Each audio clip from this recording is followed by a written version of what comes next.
It's Summer Sundays with the Davis sisters. Wait. Hey. Okay.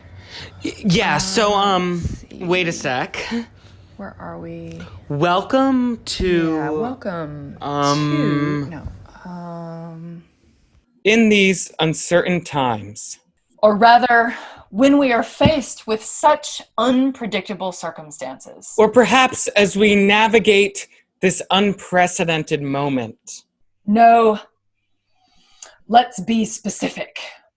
In the midst of global economic collapse, a worldwide pandemic, and a long overdue social revolution, we as artists, community members, and humans are asking ourselves, what do we have to contribute to this moment? Besides clearly and unwaveringly believing that Black Lives Matter, educating ourselves on issues of race and social justice, donating our money where we can, wearing a mask in public. Did I just co-opt all these lines? No, take them. You're doing it. I just wanted to get to wear a mask in public. And supporting our individual communities in often nuanced and unseen ways. We have a very humble offering for you. Summer Sundays with the Sisters, a variety show. The Boston Center for the Arts approached us in the early days of Shelter in Place, asking to collaborate with us as curators and hosts for a digital variety show featuring artists of a variety of disciplines from Boston and beyond. And we earnestly intend to use this modest platform as an opportunity to reveal how artists are still in process, and that process and processing takes many different forms. In a continually evolving practice of decentering our own voices, we are curating additional curatorial voices, including Kiara Lockett presents new excerpts from her series Dinners with Key. Dancing Queerly presents guests from their 2020 season, and the Boston Center for the Arts presents resident artists past and present. We welcome conversations, questions, and ideas as we move forward in this process. Please feel free to reach out to us at hello@thedavissisters.com or on Instagram at sistersdavisthe. We also welcome community submissions. So if you have something to put out into the world, please let us know, and we can see how we could use this platform to best support you and your work. We have a really fun first episode planned for all of you, and we're excited to jump right in. Enjoy, everybody. So this is how things are now. This is normally when I do my therapy sessions, but my shrink is supposedly having their gallbladder out. Do you think that's a euphemism these days? Okay, give me a second to get my bearings. Sorry. Okay, here it is. Here is Victoria L. Awkward VLA Dance giving us a warm-up to start the show, y'all. Hop up on your feet. VLA Dance. Here she goes. Hi, my name is Victoria Awkward, and I'm the director of VLA Dance. I'm going to lead you in a warm-up today. This is the first out of 3 exercises. So let's get started. We're in a parallel first position. We're going to open our right arm, plie, and then we twist, swinging and letting the other arm join. We open to the sky, and then we dip our torso down, releasing the left arm, 3 drop swings. And then we open our chest to the sky again, coming back to neutral and slicing the arms down to roll through our spine. We try it again, starting on the left, opening left, swinging to the right, opening our chest to the sky, pouring down and drop, drop, drop. Opening up to the sky, to neutral, slicing down, rolling up. All right, let's try it twice more. Going to the right. Opening up. And a drop, and a drop, and a drop, and a opening the chest, and a slicing down. To the left.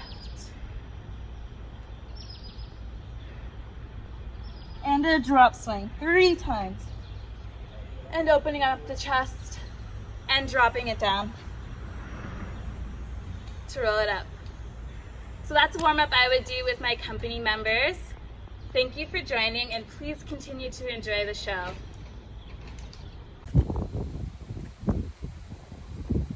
Oh, hello there, everyone. I'm Auntie Helen, Joy and Alex's favorite aunt down here in Charlotte, North Carolina. And I'm a gardener, and they are always asking me for advice. And so I figured now that we're all nice and warm from that sweet Victoria warm up, let's just take a little look at the garden, okay? So, during this quarantine, I have just loved getting my hands in the dirt. Doesn't it just feel so good? It's so grounding. So we've got some pretty little sunflowers here, and we've got some marigolds who have unfortunately lost their little flowers.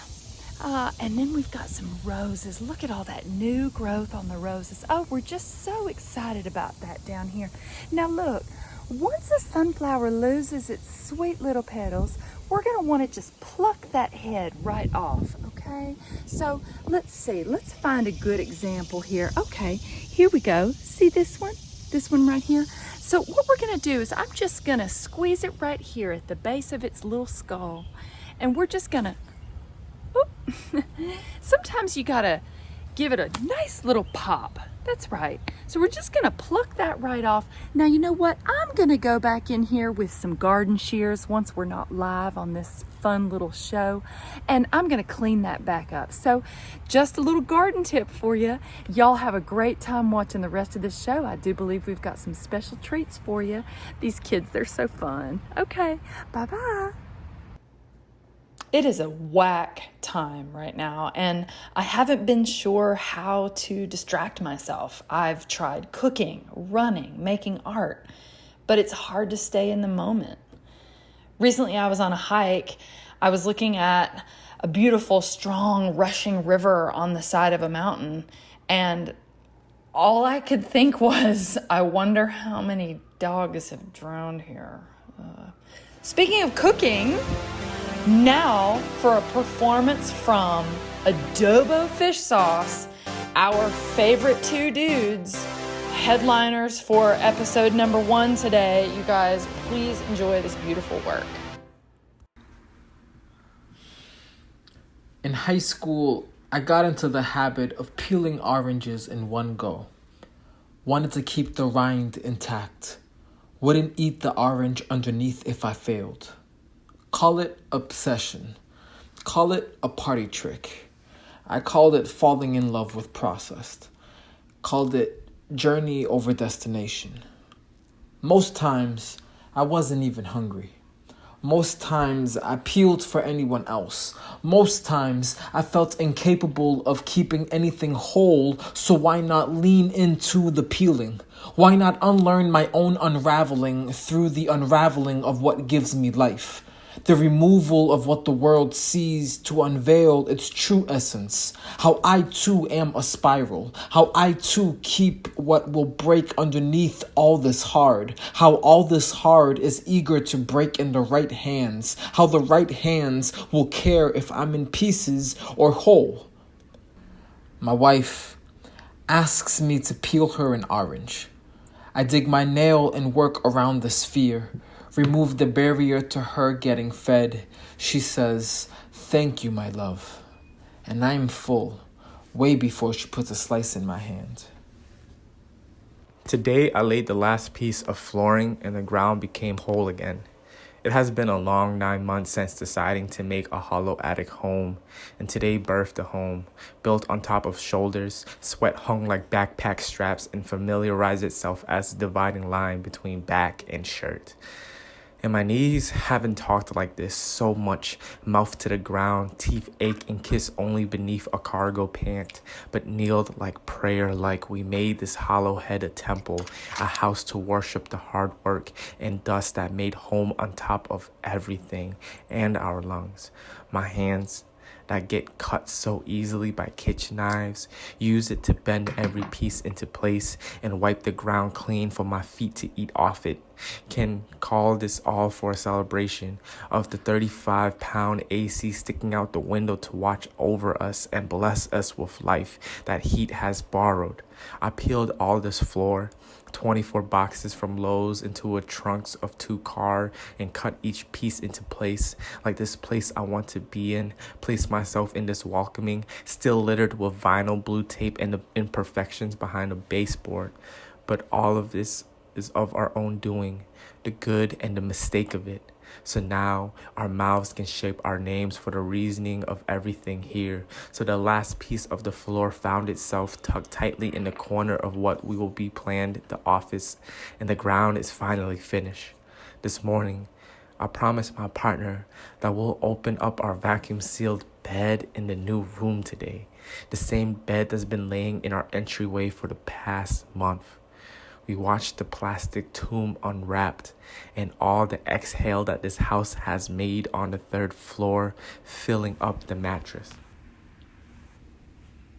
Sign me up for coastal living. For my backyard to be an ocean, a river, a creek. Let me sleep next to an opening to more, and let me live in the changing of the tides. I don't know the conditions needed for an orange tree, but sign me up for one of those as well. I'll pick oranges and offer them to folks as they float by on their boats, on their kayaks, on their paddle boards. I imagine late night boat rides and writing poems under the stars, connecting constellations to the page and straight up plagiarize the sky. I want to watercolor myself into a picture where my child is here and breathing and better than I ever could have imagined, and they are swimming, and I'll use the water from my backyard to paint them in orange as proof of their breath lets them bob with their buoyancy. Sign me up for turtle neighbors. My child and I will invite them over for martial arts and pizza, so they can learn that it's okay to be hard, as long as they know they can access the safety inside themselves. We will make our own nunchucks from the wood of our orange tree, making jokes all along the coast. Today, the backyard was uprooted to make way for a new driveway and cement foundation for the carport. All that was overgrown green and weeds and in between became gravel a few inches beneath the ground, to become the new garden bed of planted asphalt, sand, and cement. With its bloom come buzzing tires and their hot engines. I don't mind a backyard conversion into what will be a garage. I enjoy all the yard we have become attached to due to circumstances of not making the transformation sooner. We will still have the neighbors' trees towering over what will be the roof of the new building, and the shed got pushed up against the edge of the lot so it looks like an Animal Crossing house with its condensed garden and picket fence left from the last homeowners. I hope we can plant a few apple and orange trees along the driveway to remind us of all the growth and all the earth that was here before the road. With our home face pressed against the sidewalk, I feel lucky to have a yard of my own, even if it's more paved than grass. I'm reminded of all that can bloom in a tight space with a little room to breathe. I've grown up in all size rooms and homes. I think this as I look at 3 tiny persimmon trees finally growing new leaves in the front yard.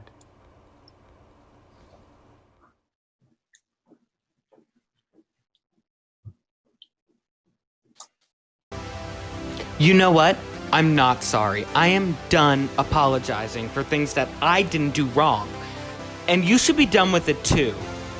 Yeah, when someone needlessly says, I'm sorry, quickly turn to them and say, you don't have to make everything about yourself. Now, here is Third Piece Knitting with a tutorial. I think Third Piece has a special guest here. I'm so excited. Hello, hi, it's me, Auntie Annette. I'm Joy Davis's aunt. Thanks to Joy and Alex for having me on their podcast. So, yeah, you can see Joy's the only thing on my fridge because she's the only thing in this world that I love. Did you hear that, Joy? Call your Auntie Annette. Okay. So, I'm here to talk to you a little bit about knitting, okay? And I'm taking it very seriously. Look, Joy, I got one of them influencer lights. So, it's working. Okay, so, it's hot out. So not a lot of people are thinking about knitting, but it's not going to be hot out for a very long time. So I'm here just to say now's a great time to learn to knit. And the best place to learn to knit in Boston is with Third Piece. Third Piece is a local brand, and they make their own yarn. This is specialized in chunky yarns. This is a baby chunky yarn. It's 100% merino wool. It's my favorite thing to knit with. It's all I'll knit with, and that's an Auntie Annette promise. So I'm going to show you today. All right, if I can use this stand, I'm going to. Hey, Joy, look how pretty you are. Oh, that's her fiance Eric. He's a whipper. All right, so I'm going to show you how to make a slip knot. I'll take the label off the yarn. It's so beautiful. They have lovely colors. This is frost. So I'm going to show you how to make a slip knot. So first you got to find the end of your yarn. All right, and you let it dangle down. And we call this side the tail. We call this side, the side that's still attached, we call that the working yarn. So here's what you're going to do. You're going to turn it into a little ribbon, like you might wear on your lapel or like use on one of my shawls. I love shawls. Just so many shawls, okay. And then I'm going to take a little bit of the working yarn, put it up through that loop to make a new loop. And when I pull down on these two legs, boom, you got a slip knot. It's called a slip knot because if I pull the two legs apart, bing, it disappears. So again, you make a little ribbon, take the working yarn, which is the side still attached to the ball yarn, you pull it through, and here you go, a slip knot. And this is the way you start all your knitting projects. Next time on Summer Sundays with the Sisters, I'm going to teach new knitting skills. But in the meantime, check out thirdpiece.com and check out one of their Learn to Knit online virtual classes. Yeah, it'd be great to see you in one of their online virtual classes. Their teacher, Alex Davis, is a great guy. All right, I gotta call my niece. Okay. For my birthday, I thought it would be fun to ask my young nephews what they thought the world would be like when they were my age. The youngest replied quickly, "There will be a new virus." I was intrigued, so I asked, "Oh, what kind of virus do you think it will be?" Earth to Boston, the Davis sisters here with some community news. We're joined by Peter DeMuro. And my Peter. dog. And baby Sir Isaac Newton, the dog. Hi, everybody. Hi, Isaac. Hey, Peter. Thank you for being here with us. I was just floating around in this blue sea of matter, and I just ended up in view of the lens. So here I am. So, Peter, we've been featuring a lot of different artists on this episode who have all shifted their process, shifted their practice because of the shelter in place, but have still found ways to move forward as artists. And we were curious how some ways that you were doing that with your practices. Even month to month, it's changed the process. And my work, my company, I've been involved with a couple of different things, and one of which is called Stones to Rainbows: Gated Queer Lives. And lucky enough to be supported with some money from New England Foundation for the Arts and the Equality Fund. And so, but of course, like all of us, we were just about to start these interview processes that are live, and they're about seeing each other in the space. Speaking of space, but we'd see actually more of bodies in space and gestures and all that. And so we were about to do these series of duet dialogues and all that would morph into a second and third phase, which I'll go into in a second. So in some ways, intellectually, it was like, oh, here's a Zoom room. We can do this in Zoom. This is no problem. And yet the intellectual was not really coinciding with the emotional space people needed to understand what, where their lives were at, and they couldn't even respond to an email because they had more important things to be doing. and as it all went on with George Floyd's death being kind of this catalyst of things that we were all starting to question and re-question. It wasn't the time. So we found ourselves like always poised to do these Zoom room dialogues, and we just, what is this now, end of July-ish, have found a way to do them where people seem to really have the space to not deny what's happening out there, but sit with each other and have these are intergenerational and intercontinental, some of them, and just kind of breaking down the walls of binalness of who we are, and it looks at old and young, and gay and trans, and all the places on the spectrum. So I think in some ways, us going through what we've gone through, it will affect the art, and but it's not going to stop the art, and that's been the kind of the exciting thing to have happen. And, So Peter, I hear that the H Mart parking lot is being turned into an outdoor theater. Is this fake news, or is this the real deal? Well, I know it's real because I saw it with my own eyes. I'm looking out my office window, which you can overskirt the new marijuana shop, and in that parking lot, there's now the beginnings of a 2-tier open theater space that's reminiscent, to me at least, of the old Globe in Shakespeare's time. And if you think about that time, something like a pandemic was more often, the kind of stuff happening then. So their solution was not to enclose people in a theater, but to have them out of doors with an open top. And so there'll be a very beautiful kind of 30 by 40 foot stage in the theater portion of it, but it's also a community center, and we'll be working with in the cultural organizations to illuminate Central Square folks. Includes us, Central Square Theater, Improv Boston, the Dance Complex, and many others in the neighborhood there. But then also community groups like Community Arts Center, several of the churches, and Margaret Fuller House. So there's actually a community room that's in the parking lot. So it's wild that we're.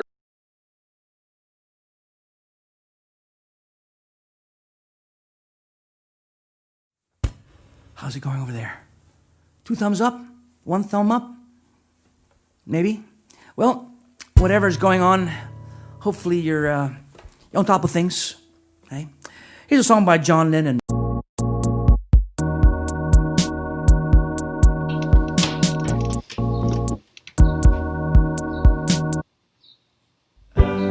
I was dreaming of the past,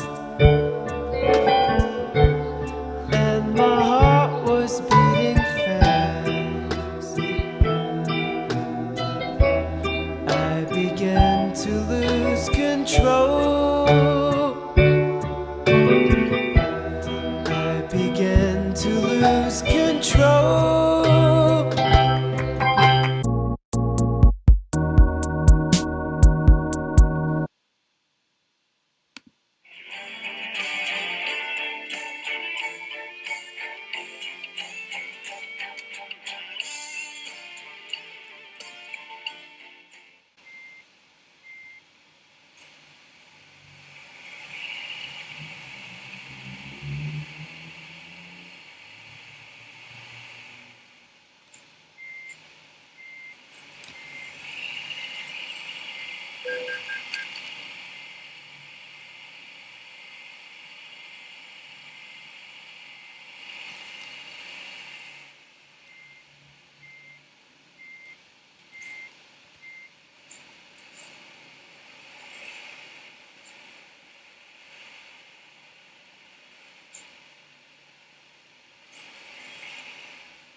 Angela, if you just take me off host, make me a host.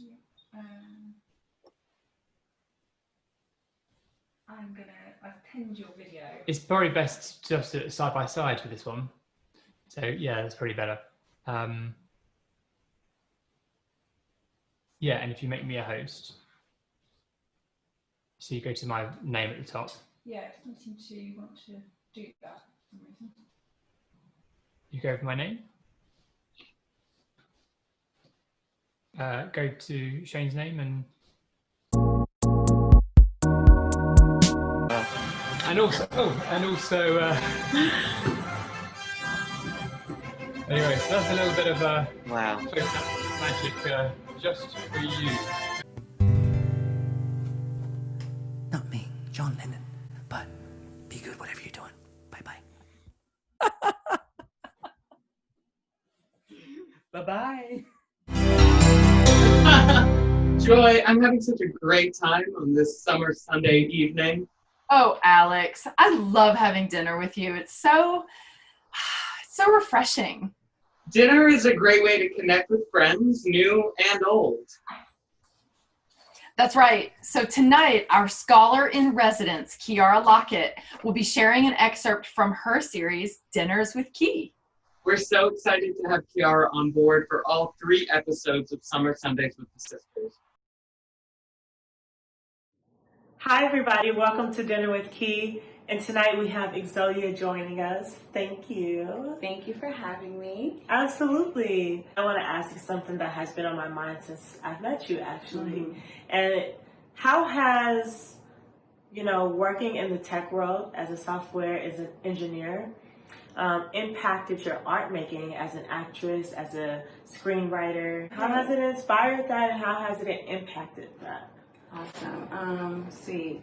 Well, first of all, thank you. I think that's a very important question. For one, I think working in the tech industry has, impacted me as an artist in the realm of process, for one.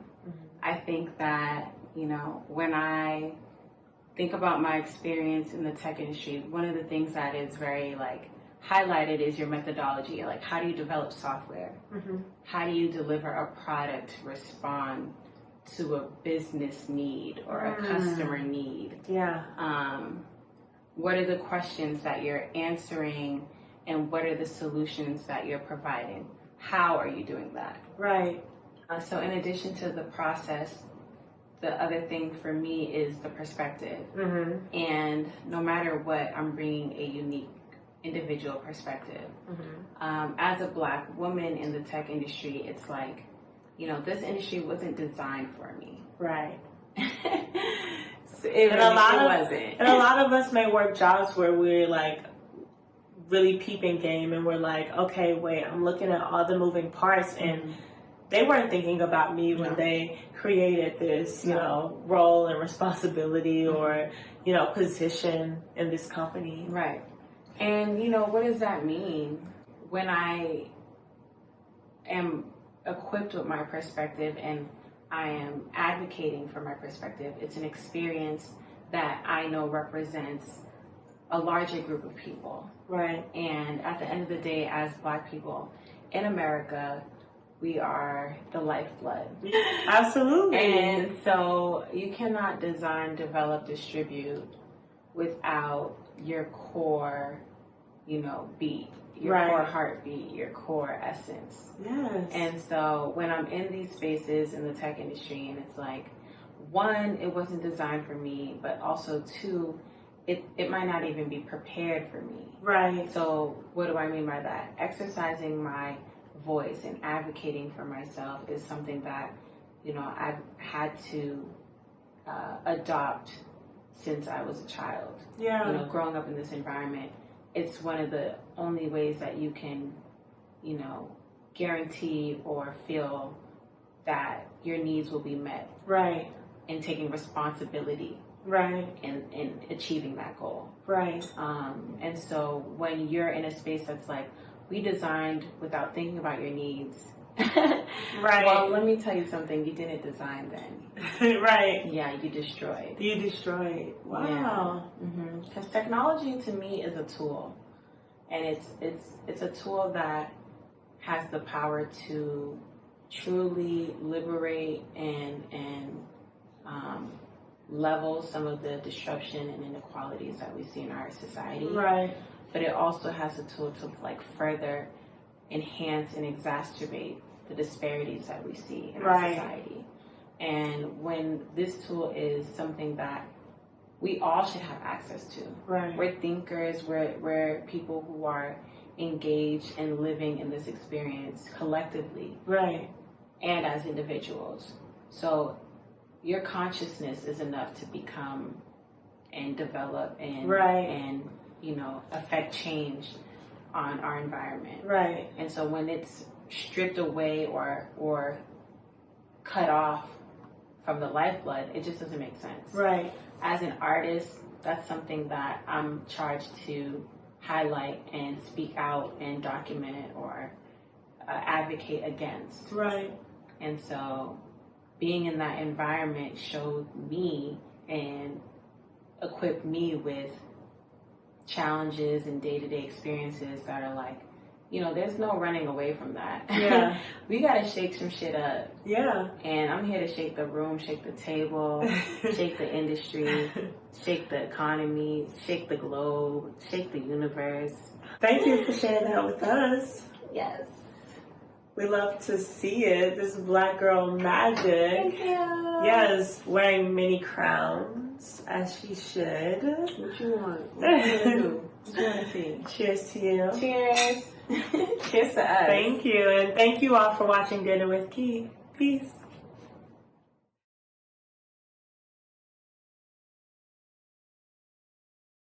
The slightly older nephew, it will make you do the thing you fear the most. So we have that to look forward to, which is nice. Now, Urbanity Dance, led by Meg Anderson with Masari Studios and Jeremy Stewart.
An artist's life is working hard to hardly work because we love it.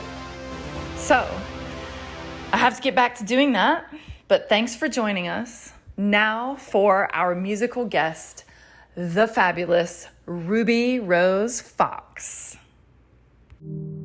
I found a place where I can absolutely shine. I sewed his name into a quilt that wasn't mine, and he rescued me from your old ways. I slayed a dragon just to watch him cry. It wasn't you, it was a sentimental guy. And as he slept, he begged me for your old ways. I watch a movie so I can get it back, get it back. I wear your sweatshirt in my bed. I root for the other team, 'cause you would scream and tell me I was dead.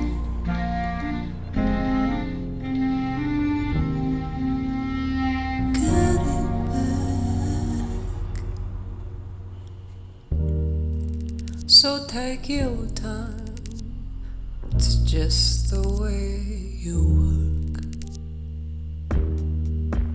And I won't call you, tell you you're a jerk. And I thank you for your old ways. I watch a movie so I can get it back, get it back. I wear your sweatshirt in my bed. I root for the other team, 'cause you would scream and tell me I was dead.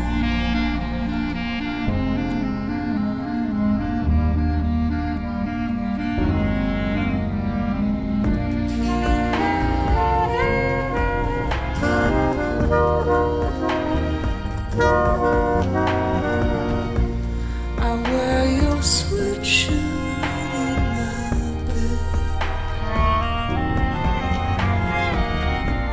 I root for the other team, 'cause you would scream and tell me I was.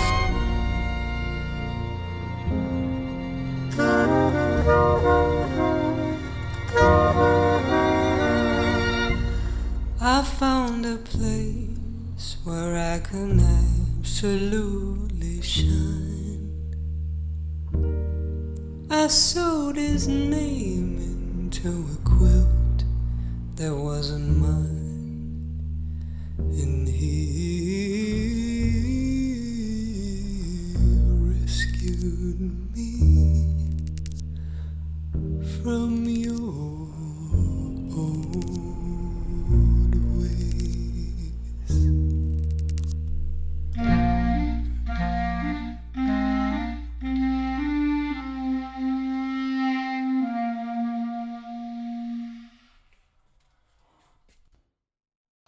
Hey everyone, we made it! The end!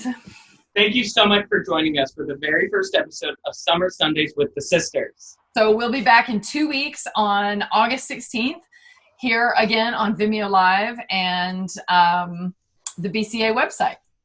So if you have any contributions or anything you'd like us to feature on Summer Sundays with the Sisters, you can email those to us at hello@thedavissisters.com. And we're specifically looking for images of your pets. Specific images of pets that might want to be a part of the production process. So if your animal is particularly cute and you want to send us a video or a photo, we'd love to include that in the next episode. Have a great week, and thanks so much. And as we say on every episode of Summer with the Sun, bye. Summer with the...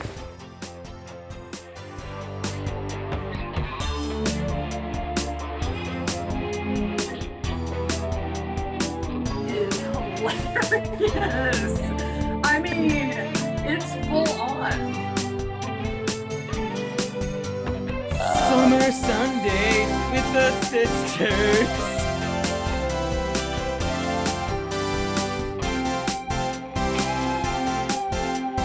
Alex, can you hear me? Raise your hand if you can hear me. Oh my God. Summer Sundays with the Davis Sisters is a gluten-free production.